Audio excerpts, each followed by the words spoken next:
Thank you so much for joining us again tonight. This is going to be session 3 for building responsibility. And sometimes we say the phrase that it's coming from our home to yours. Well, it literally is this time. And so we're glad to be having this conversation this way and to be discussing what it looks like to be an attentive parent, or in the language that we're using as a church this year, and that we're trying to incorporate into each one of our homes to keep our eyes on Jesus at all times. And we're going to be talking about that, how that affects our parenting as well tonight. So our scripture for the year as a church is from Hebrews chapter 12. I'm going to read that, and then we'll be joined again by the Strathers and the Kinsfathers for this conversation tonight. So Hebrews 12, verses 1 through 3 reads, "Therefore, since we are surrounded by such a great cloud of witnesses,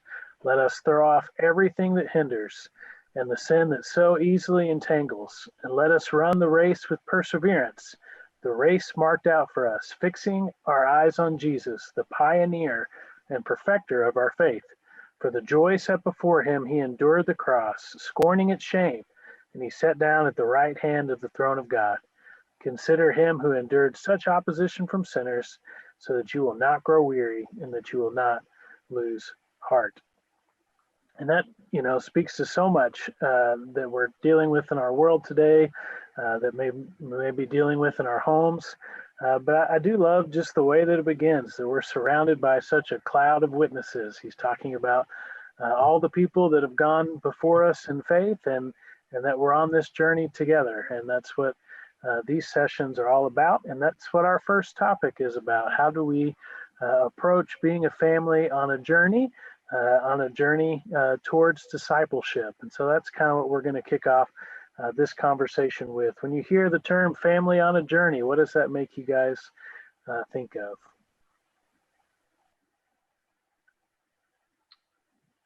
I think this year in particular has been a great example of that there's huge ups and downs, and we're kind of learning as we go, that we have to adapt to the changing dynamics, and we have great plans that we set out, and a lot of times we have to change those plans and find a new way to make it through. And that's having faith at the foundation of everything certainly helps. That I think it helps us know what to expect. It helps our kids know what to expect, that we can at least fall back on this kind of foundation that hopefully is at the core of what we build the rest of our life upon. It also is very reminding of the fact that our kids are watching us all the time, that their eyes are on us, and they see and hear everything, even when we really don't want them to. So we have to continue to be aware of that, and to know that that they are watching, and that it is a group dynamic, and that we're doing things together. So if we're aware of that, then that also helps us to deal with the situations as they come up, that hey, we're going through this all together. So we want to be able to talk about these things. A year like this should hopefully have given you many times when you had things to talk about. Well, this year's reminded me of what I love about my family. We've spent so much time together, Steve and I, the things we enjoy doing together. And then with our grandchildren, we've had quite a bit of exposure with them as well. It's made me reflect on the things I need to improve, or I have improved on, and the things that I love about my family. I love that idea of all of us being on a journey together, and how it's so obvious that kids are growing and developing and maturing, but if we show them that we're trying to grow and we're trying to always improve too, and that we're all doing that together, I really like that kind of imagery. It's kind of weird to think about that this is going to be the year that your family may reference for years to come. We've all heard other people, reference different periods in their family story, but this may be one for us. Go ahead, Steve. Sorry, I kind of cut you off there. No, I was going to say, one of the things that we have done together as families is our church time.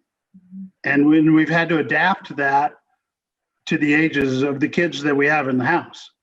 And so since about 3 months of this year, Allison and Eric and their kids lived with us. So on Sunday mornings, we were doing church together, and Ruthann was doing a Bible class with Jonah and Evie. And we had a great thing happen this week. They came over and spent part of Sunday with us. And Allison sent a little message to Ruthann where Jonah said, Mimi, will you do a Bible class for us? And what was the response to that? Of course, yes. So, those we were able to make it special, and that's what we want to do. We want to have our church time be special. We kind of opened with that passage from Hebrews, and the preceding passage has a lot of different people mentioned in it, and none of them are perfect, right? And none of their families are that perfect either. So when we think about this journey thing, how can we encourage each other, especially maybe as spouses? How do you guys encourage each other as you're on your own faith walk and seek to encourage your kids in that way?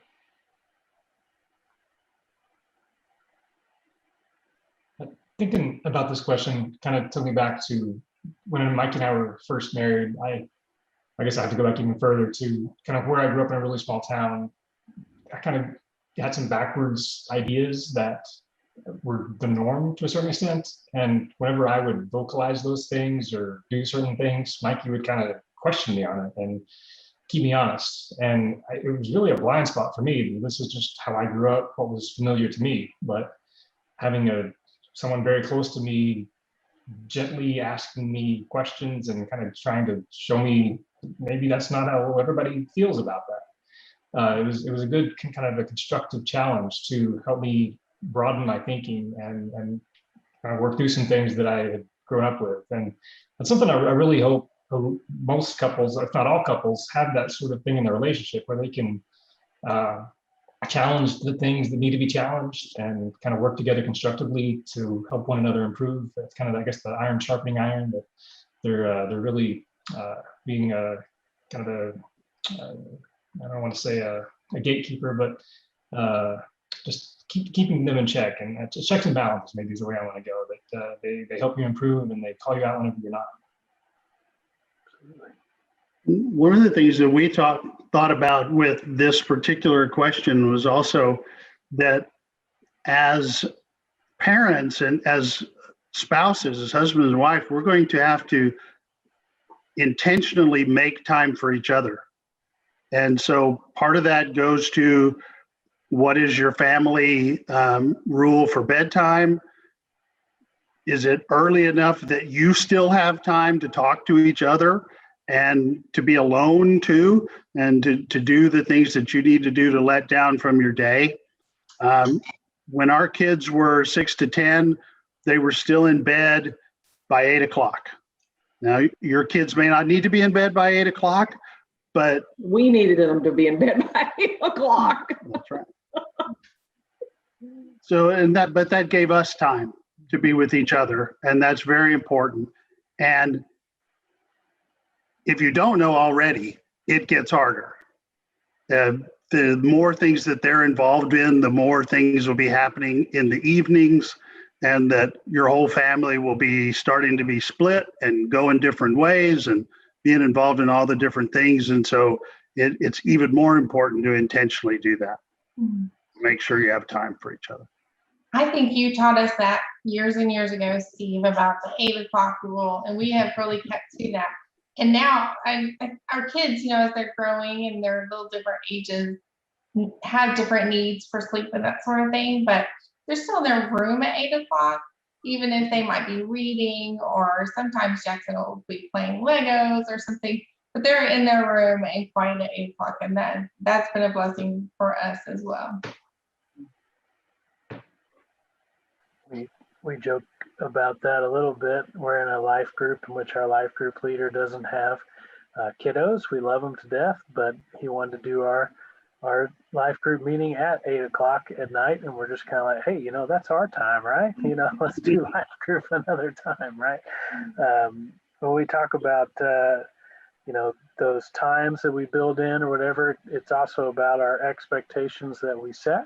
And one of the things about being on a journey is those expectations sometimes can get out of kilter, out of check. So when we think about setting expectations for our kids, what are some good things to think about? Maybe that's with school or in other areas of their life. How do we set healthy expectations? It's hard.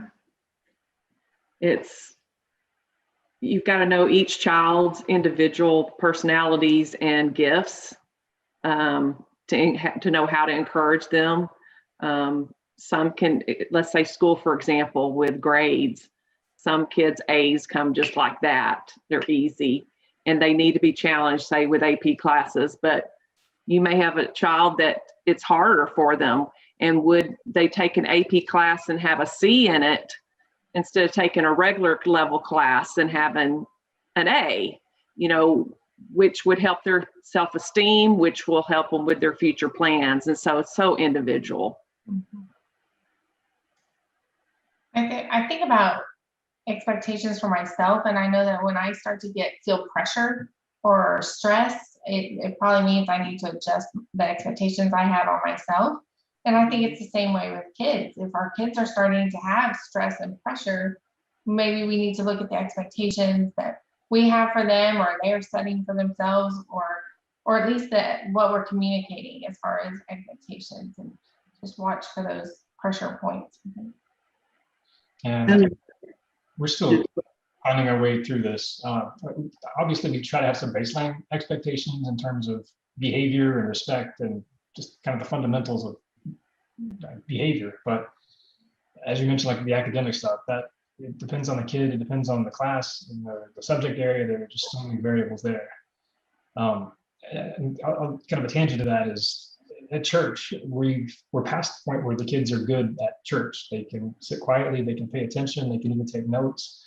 But even beyond that, we want to be sure that we're working on character and making sure that they're taking the lessons from their classes, from the sermon, and really trying to find how that applies to their lives and kind of how much more important that is than the other things that they're focused on.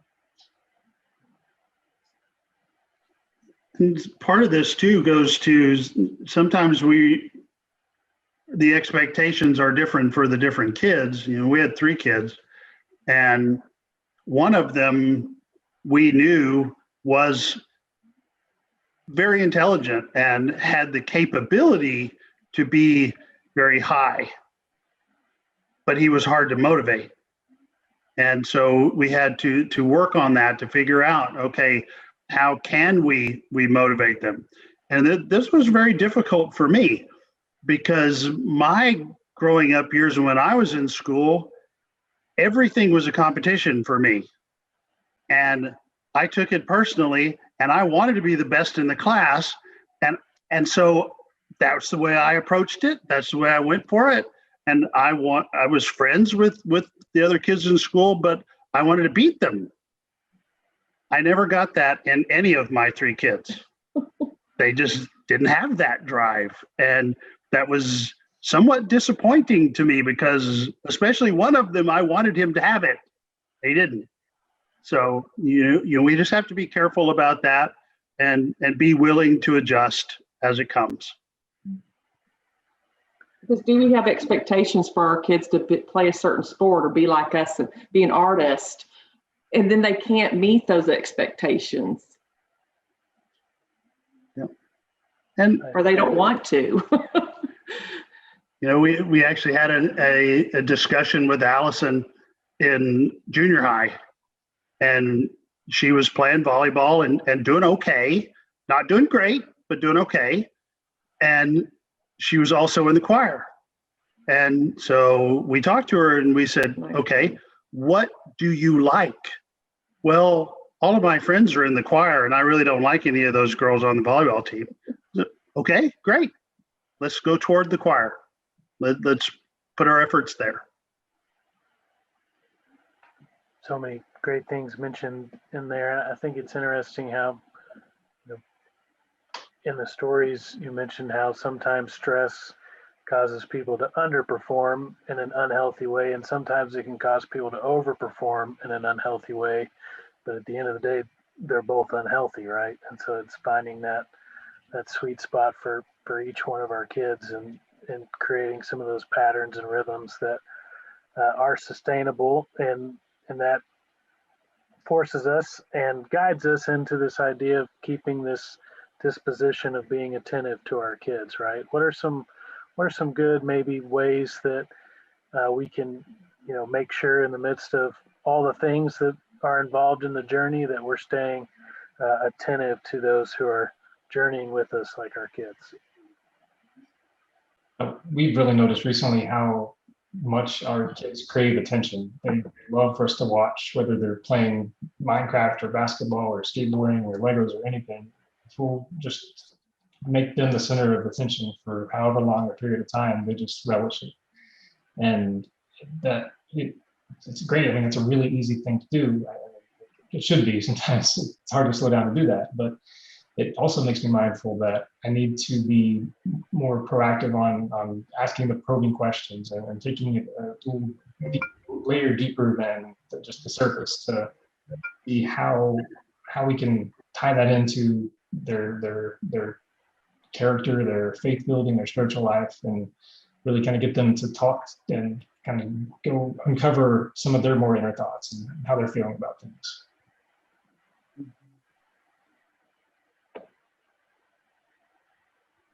I think we have opportunities when we know that we have their attention more. We found that bedtimes were a time when they really wanted our attention. And were they trying to extend the awake time? Sure. Yes, they were. But at the same time, they were willing to talk and they wanted to talk. There's something about the dark room when the lights are off. Maybe because you can't see them clearly, they'll start telling you about how they're feeling about lots of things. And we also found that car time, when you're in the car, you have their undivided attention. So especially coming home from church, you know, what did y'all talk about in Bible class? We could really expound on what they heard in the service or in Bible class. It's funny you mentioned that. I can think of my parents now, looking back at it, intentionally finding times for us to be one-on-one with one of them in the car. Like when we'd meet for dinner, we'd drive home with separate parents, right? And, you know, that way that you've had that kind of forced one-on-one time to talk about some things. Absolutely. One thing we did want to talk about is this idea of listening for more than just words. You know, maybe what are some maybe body language things? I know it happens differently for every kid, but was there something in your kids that when they were doing this, you were like, okay, this may mean something more than they're saying? Yeah, I really did appreciate that quote in the booklet about listening beneath the surface and listening for emotions, fears, even just what they value, by what they're telling you, what they're not telling you. And like you said, some of the nonverbal things. And I know that some kids have a hard time translating feelings into words. It's really a struggle. I think maybe especially at this age. I mean, at this age, they have a huge vocabulary, but some of those feeling words haven't really been fully developed for them. And it's hard for them to just communicate what they're thinking, especially if they're upset or concerned about something. I know our youngest has a hard time with that. And I have to remind myself to be really patient, to listen longer and give more processing time so those words do come out, or just be okay with the nonverbal cues that I'm getting too, and interpret that and discern what's a little bit below the surface on some of that. One of the signs that we had with that was, since we had two boys, and one of them is extremely verbal and the other one was not. And so there would be times, though, when all of a sudden there would be an explosion and the younger one would be very upset. And so that usually told us that there were things that were building up and that we hadn't asked the right questions to figure out what was going on and why it all of a sudden got to the big explosion. And so that told us, hey, we've got to be a little bit more intentional with that and ask a few more questions, make sure that we're finding out what he's thinking. So, and maybe the explosion is the key. maybe that tells you, hey, go find out. Well, one fun thing we want to be attentive to are opportunities to celebrate things going on in our homes. What are some, we have the birthdays, we have the holidays, but what are some ways to really fill up our kids' maybe emotional tanks with some celebrations? It's interesting you just mentioned about riding home with your parents in different cars. That's one thing that we have tried to make kind of a regular activity, that we would have what we call kid dates, where just one-on-one, Mikey takes one kid, I take the other kid. And pre-pandemic, we would go miniature golf, bowling, laser tag, whatever event they wanted to choose, along with dinner and just some time together. And it really, the kids really look forward to it. They would start asking, when can we do it again? And they would open up a lot more and talk to us more than normal whenever all four of us are there. It's a much better conversation whenever it's just the two of you there. And so that's one that we've tried to keep it up. Just recently, we'll at least get some drive-through, do like a progressive drive-through dinner, have a drink at Sonic, and burger at McDonald's, and a dessert at Dairy Queen, just whatever, something that we can still have at least a little bit of drive-through date time. So look forward to getting back to more normal activities and wider slate of things to do once things are back to normal.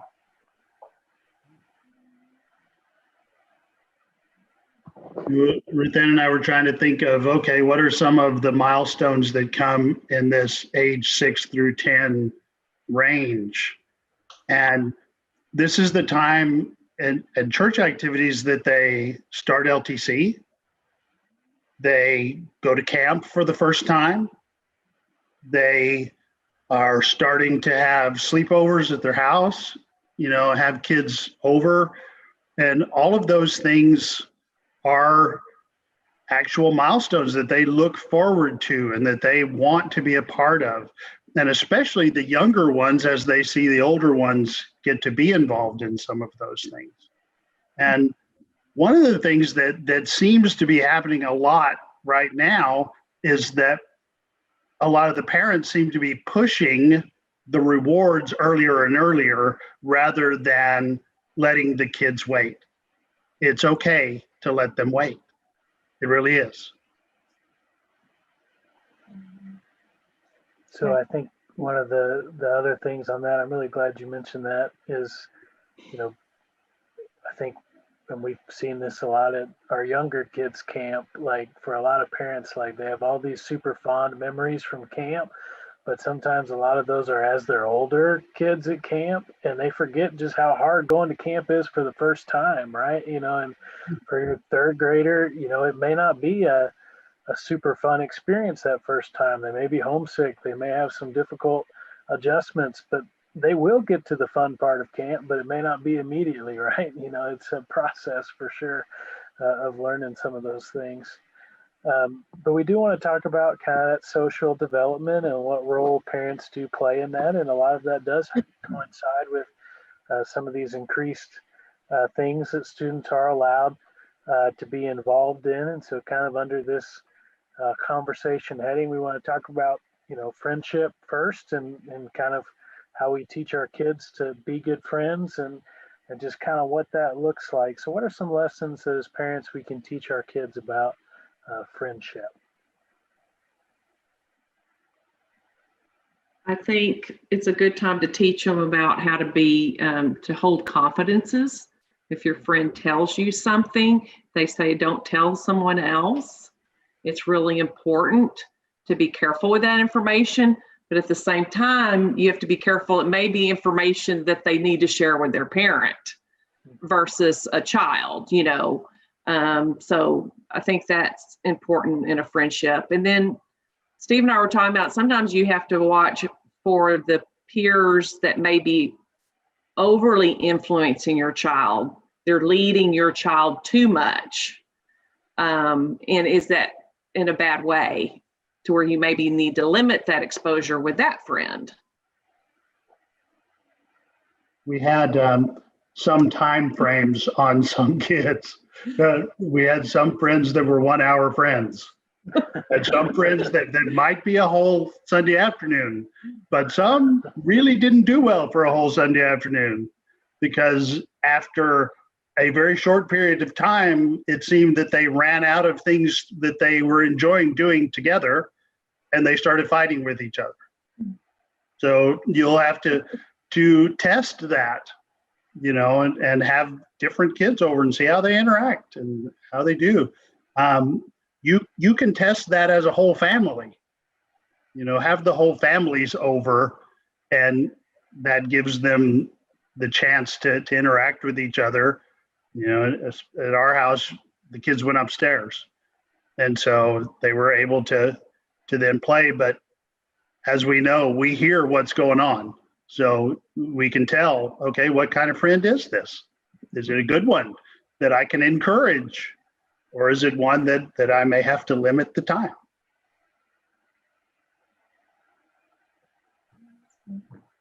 I've been surprised at how just aware kids are of the whole friendship building process. They're really aware of it. I don't know that I was that aware of it as a child, but it seems like our kids are. And they talk about making friends, and they talk about trying to make friends, and they talk about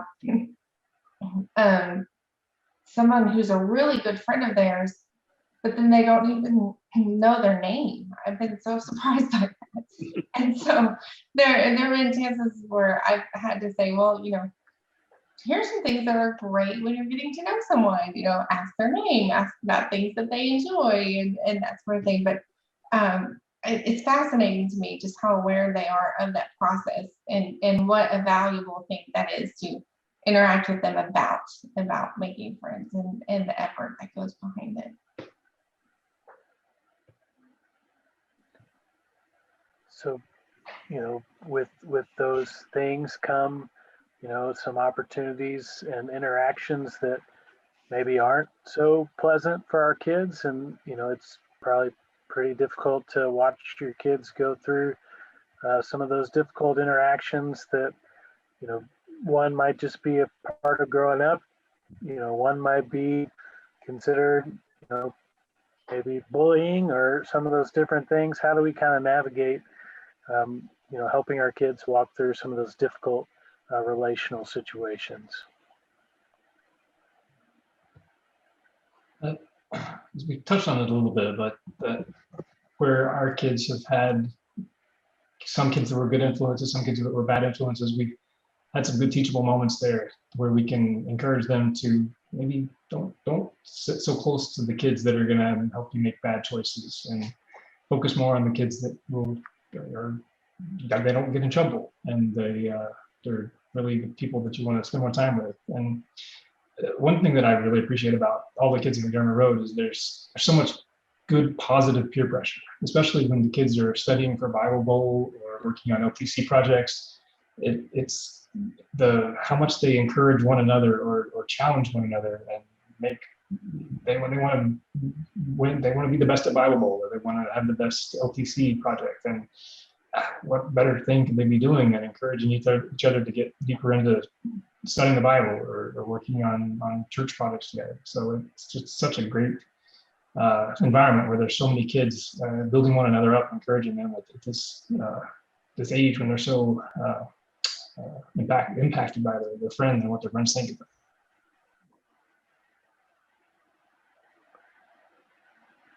I think Wes's sermon on Sunday was, there is a spiritual type of avoidance, right? There are some times when we should avoid certain things. So I mean, that's something that we're teaching our kids too, is when to love those in difficult situations and when to avoid difficult situations altogether, for sure.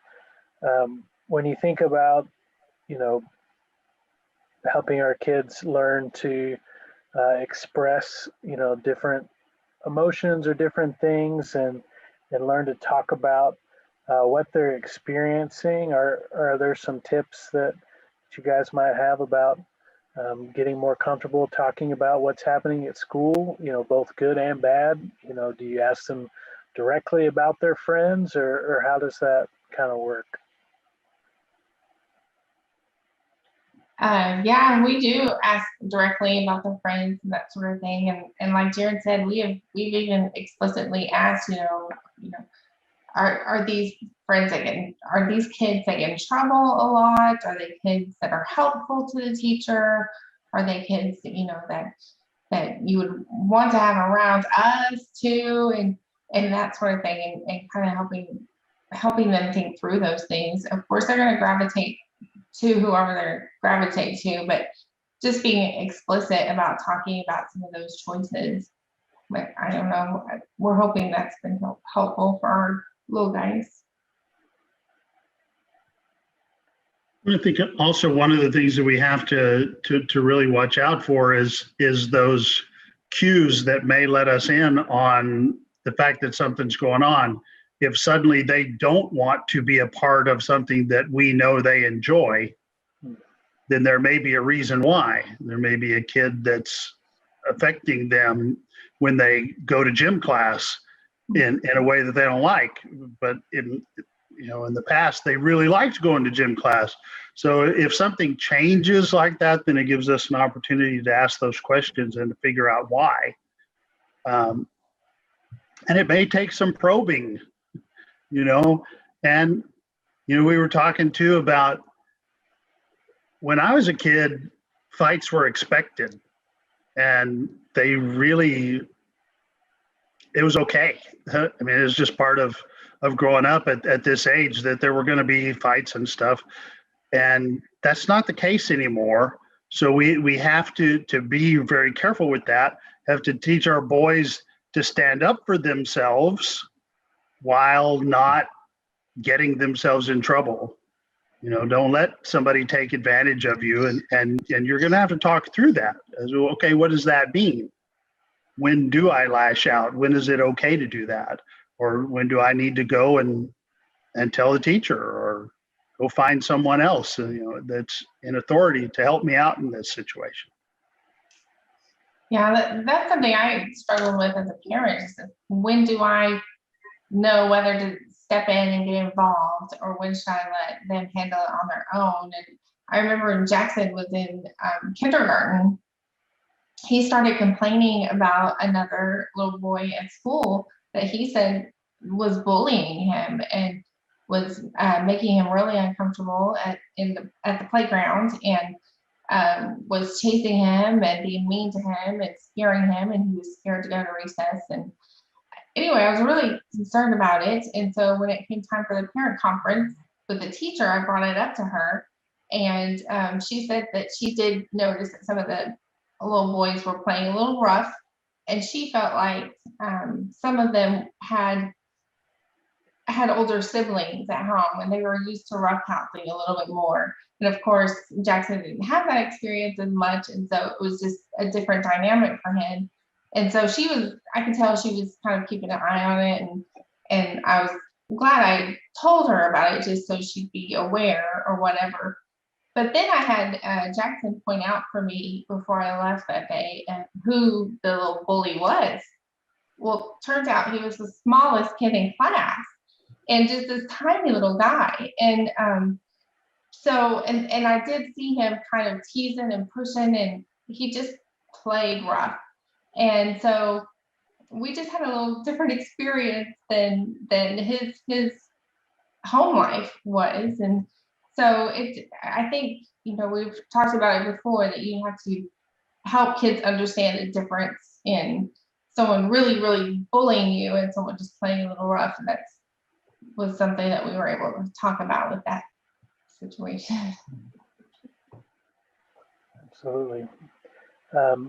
we want to make sure and spend the last part of our time, and Jaron already kind of alluded to this earlier, of, we're thinking about, what we value the most and what we put our time in the most. We want to be really cognizant of our kids' spiritual development, and we really want to be attentive to that as a part of fixing our eyes on Jesus. We want to help our kids to do that as well. And so we'd like to end this time talking about our 6 through 10 kids in terms of spiritual development. And kind of the first thing we want to talk about is the fact that it is a process, right? Like most things, it's a little different for every kid. It comes in different ways, but maybe what are some things to look for in your kids kind of in the 6 through 10 age range for spiritual development?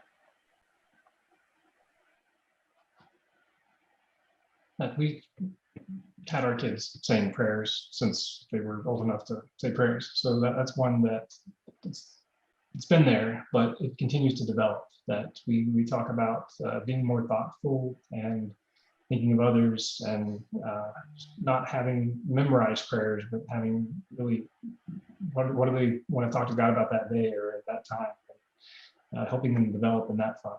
And I know we're probably getting close to talking about baptism with it, and I know that that's going to be some important conversations. And we want to be sure that they're thinking through all the things that they need to be, and not just following friends into that decision. And I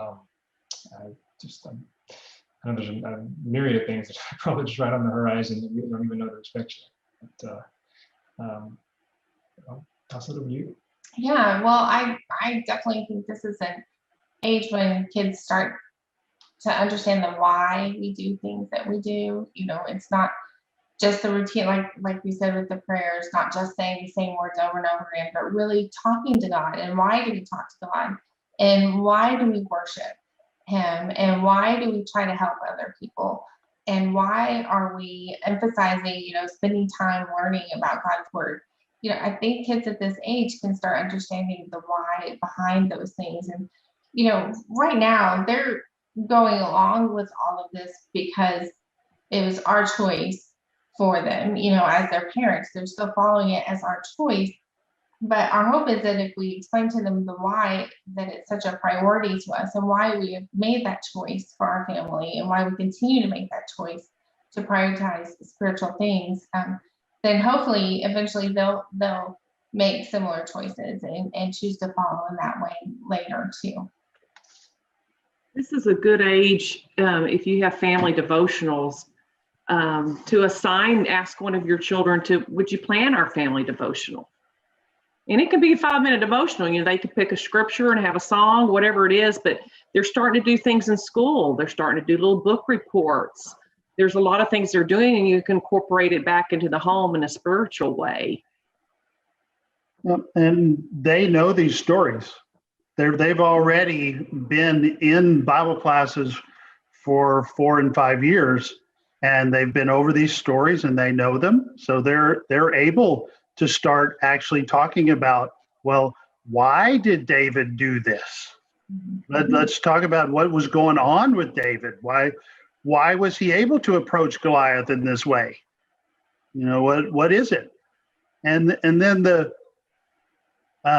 the end of this age range is when they're going into the 6th grade. And we've decided as a church that that's a very important age for the kids. And so as an eldership, we have taught their Bible class and let them meet all the elders and all the ministers and talk about all of those questions that you just mentioned.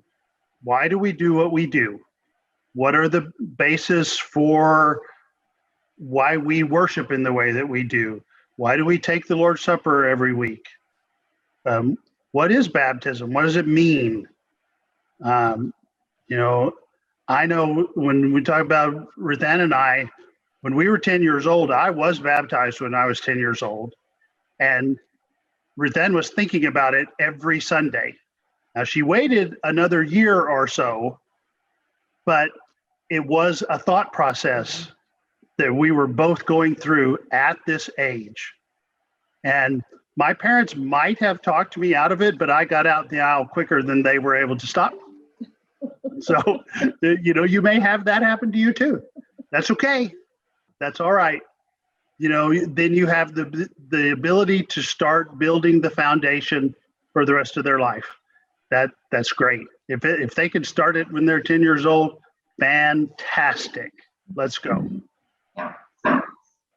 Yeah, and I appreciate that you brought up the Bible stories and how they've been getting those stories for years already. And really, when they're at this age, they are ready for even more of the teachings, like the Sermon on the Mount. They're ready for Jesus's words and teachings and how they apply to their daily life. And they're ready for things like the fruit of the Spirit and how they can implement those things in their life. So they definitely still need to learn about and know and be aware of all those awesome and amazing things that happened in the Bible and the great and faithful and flawed people that they encounter in the Bible, but they're ready to start embracing some of the teachings as well, and more than just the facts of what happened. Absolutely. And one of the things we wanted to, and we've all been there. Your kids can ask some really good questions at this age, right? Some questions that you haven't necessarily thought about, but at the same time, that's not a reason to be afraid to begin having some of these conversations with your kids, right? We may not know all the answers, but we do have the privilege of sharing Jesus with them, right? And so when you think about getting to talk to your kids about Jesus, what are some of the things that maybe come to mind that are important to maybe begin telling them about it at this age? Anything come to mind? It's a simple one, but just the kindness and putting others ahead of yourself. And I know that as a child, 6, 7, 8, 9, 10, that was never my priority. I was never going to put someone else's needs in front of my own. But if they can at least hear that, find some ways in their lives that they can demonstrate that, it's going to be a great foundation for later, because the sooner they can learn to be second, the easier it's going to be to really live the life that Jesus would have them to. And we need to demonstrate that to them and help them see what it looks like. But I think there's definitely some opportunity there for them to grow and for us to make a good example for it. Well said. We also have the opportunity to remind them that Jesus grew up in a family too, and that he was 8 years old. And so he does understand, that's a fabulous scripture that reminds us that we have an advocate who went through everything just like we did. He grew up, he was a kid, he was a teenager, he was an adult, and so he understands us completely because of that, because he's been through it. And so we have that opportunity to then talk about, okay, how did Jesus treat people? How did he treat his parents? The story that we see when his parents come and they find him in the temple, he kind of debates with them a little bit, doesn't he? But then he goes with them. And the scripture says, and he continued to grow, and he was part of the family. So he did what his mom and dad wanted. He came home, he obeyed his parents. And that's part of him growing up. And then, we see, how does he treat children? That's something that we can look at too, that because children came to Jesus and he was gentle with them and he wanted them around. He didn't shoo them away. He didn't say, go away. He wanted them around. So there's many things that we have there that we can talk about with our kids of how Jesus was and how he interacted with people. I I'm glad you brought that up. Maybe that's how we'll end with the last question, kind of about that. You know, Jesus was always welcoming to kids, and it was not only because he loved them, but he also told us that the kingdom of heaven belongs to such as these. Right? There's something that we can learn from kids. Maybe we'll end with what are some spiritual lessons we can learn from our kids. Well, I think our kids help us remember to believe deeply because they believe just so strongly. I think they also remind us not to put limits on hope because they don't have like the constraints that I think we put on ourselves. I think we put on God sometimes. I think that they don't have those sort of limitations on their hope. And I think our kids have really taught us a lot about resiliency. I mean, this year has been full of disappointments and canceled plans, but they have not let it slow them down, and they have bounced back and remained joyful and hopeful. And that's been a great example for us. The one other thing I would add was just the innocence that the world that I see is really tough right now, but they don't have nearly the baggage that I have, or that the news brings us, and so they can just look at the world and see a nice place where friends and games and fun, and it's nice to kind of have that more simple view every once in a while and realize that there is joy and peace out there that sometimes we have a hard time seeing. This is just a fun age, and you need to look at it with such positive hopes for your children as you're teaching them. And I think children, for the most part, are very forgiving. They will forgive their friends and their parents very quickly, for the most part. And so we can learn a lot from our children. And enjoy it with them. Mm-hmm. Have fun with them. Because the opportunities are there for us to do that if we will let ourselves do it. We want to thank you so much for joining us again tonight. We hope that this time has been a blessing. We ask that if you have anything else that we can talk about with this age group at any time, please let us know. We would love to do that. Our next spiritual roadmap mile marker class will be about high school graduation. We'll be joined by the Beasleys and the Kaisers for that class, and that will be coming your way soon. So we hope that you'll join us for that as well. But thanks again for being here with us tonight.